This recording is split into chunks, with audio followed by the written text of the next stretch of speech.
Alright, so you're going to do a file open, open a picture you want to do. Once that opens up, so you're going to choose your brush right here. So there's your brush. You can do brush or pencil.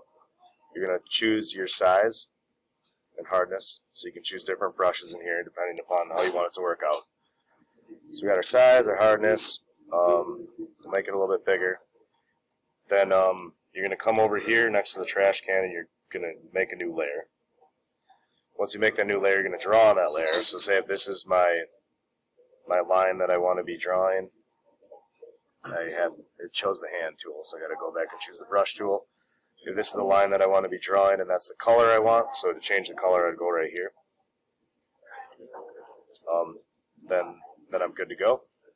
And then all I do is double click on that layer, click on outer glow, mess with those settings, and click on inner glow and mess with those settings. So on outer glow you're going to want to change these blending modes. You can change the glow color right here, and you can change techniques, you can do spread, you can do size, a bunch of other stuff. Okay, and then when you're done you save it. Does that answer your question?